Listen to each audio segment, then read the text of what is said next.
Indian architecture अर्थात भारतीय शिल्पकला भारत की प्राचीन धरोहर में से एक है. It's an important piece of evidence about a glorious past.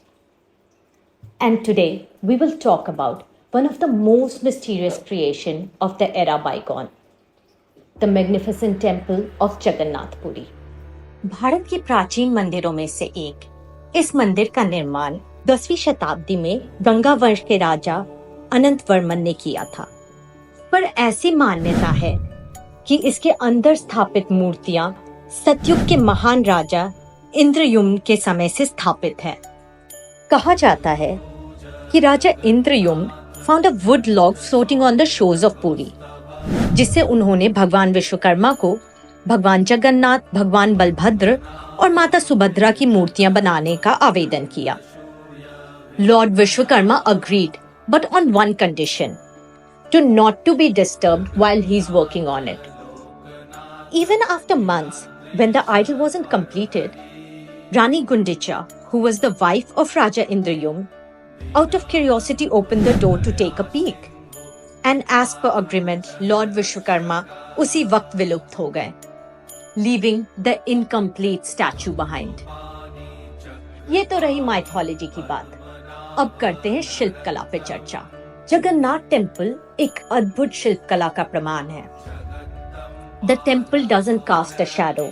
दिन का कोई भी प्रहर और सूरज की किसी भी दिशा में इस भव्य मंदिर की परछाई किसी ने नहीं देखी. As per science, it's constructed in such a way that the shadow of the dome falls on the temple building itself, and so it's never visible to anyone else. प्राचीन काल में सोलर एनालिसिस का अद्भुत प्रमाण. इस मंदिर की ऊंचाई लगभग 46 स्टोरीज की है और उस पे स्थापित है नीला चक्र.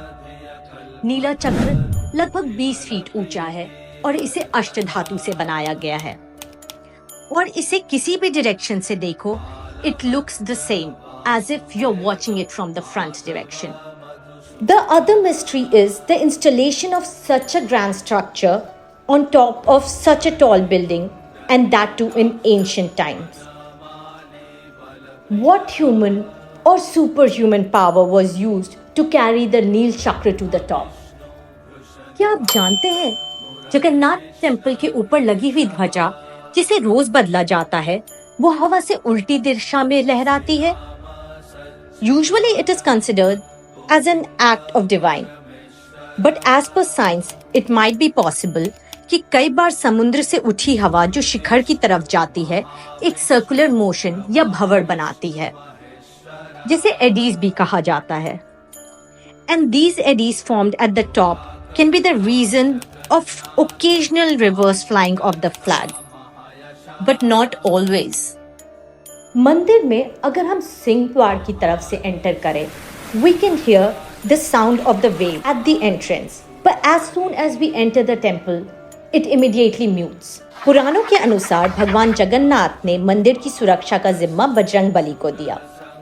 समुद्र से आती लहरों की आवाज से भगवान जगन्नाथ की नींद में बाधा ना आए, इसलिए बजरंगबली ने लहरों की आवाज को ही बंद कर दिया. But scientifically, the temple is a closed structure, barricaded by tall stone walls, जो मंदिर के जस्ट बाहर की आवाज को भी अंदर आने नहीं देता. So समुद्र की आवाज आनी तो दूर की बात है. What an efficient way of soundproofing the structure.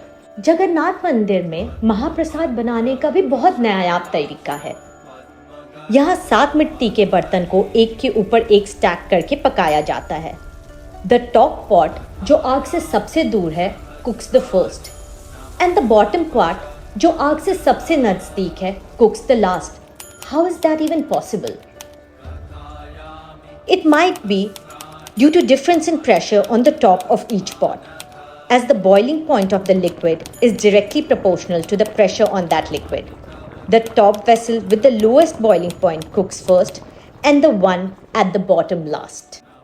Such an efficient use of solar analysis, fluid dynamics, acoustic engineering, and architecture is an evidence of wealth of knowledge India had since ancient times, giving us more reasons to be proud of and to preserve our culture and heritage. To watch more such informative videos and to support us, in the journey of revival of craft culture and heritage.